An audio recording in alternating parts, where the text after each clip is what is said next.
Welcome back. Now that we know how the copy stamp node works, let's see how we can use for loops to randomly spread objects over our grid.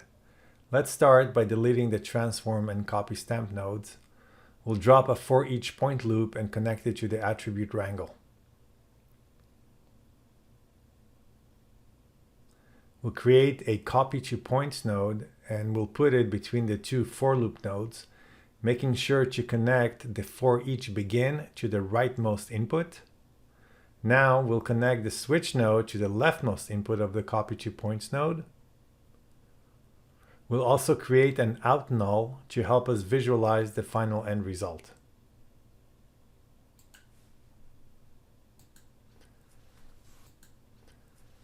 You'll notice that there's no randomization. The reason is that one, we didn't specify where that randomization is going to be coming from, and two, our switch node is still currently expecting a stamp command from a variable that doesn't exist.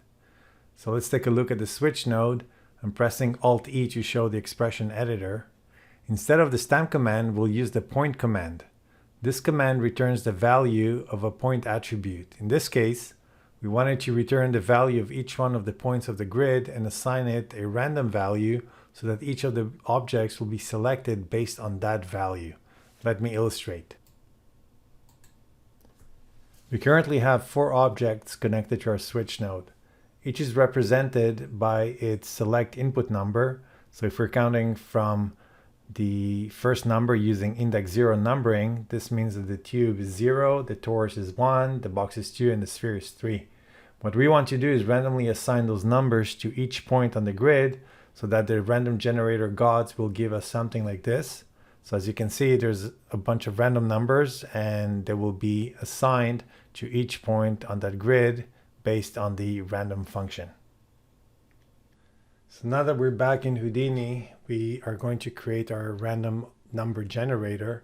There's a couple ways that you can do that. The first one, we will use our attribute wrangle that we've created before.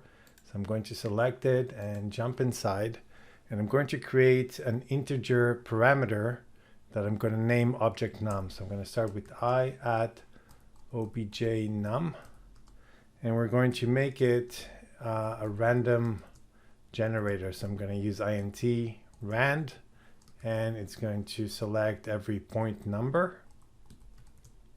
And I'm going to multiply it by the number of objects that we have, which in this case is 4. Another option to do this, if you don't want to type divx, is actually using the attribute create node. And you can do that by getting it down here. So if I can type attribute create, there we go. And what attribute create does is basically the same as the wrangle, but just gives you a GUI to do that. So let me show you.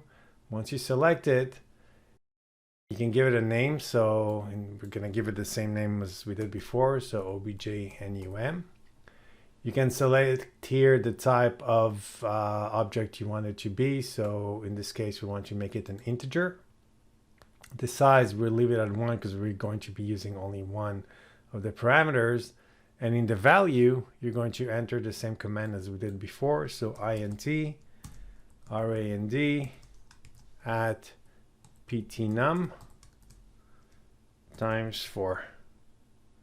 And you don't have to put a semicolon at the end.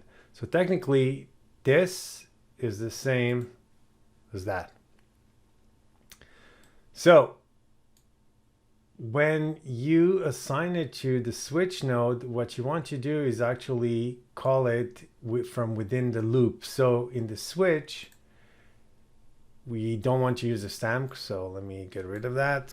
What we want to do is use the point command that we talked about before and call the for each begin to start iterating over each one of the objects, and also call the random parameter that we assigned with as the object num variable.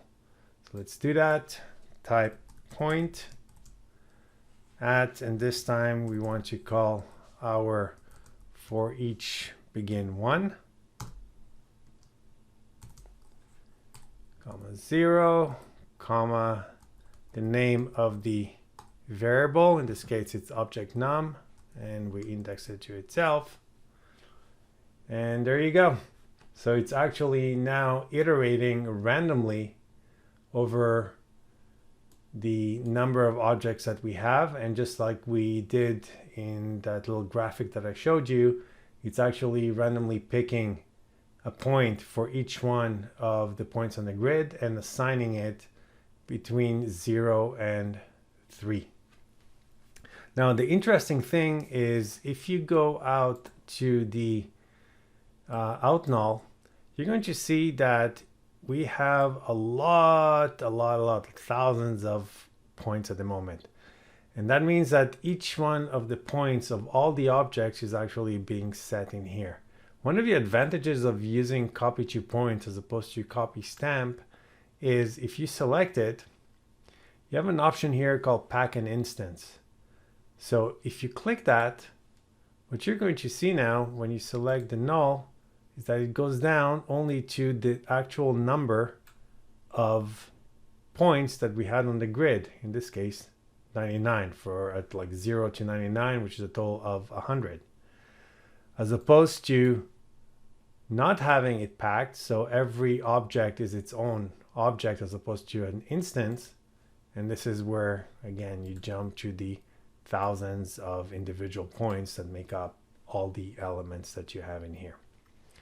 So in our next lesson, we're going to continue from here, and we will use ways of randomizing the rotations and the scaling. I'll see you in a bit.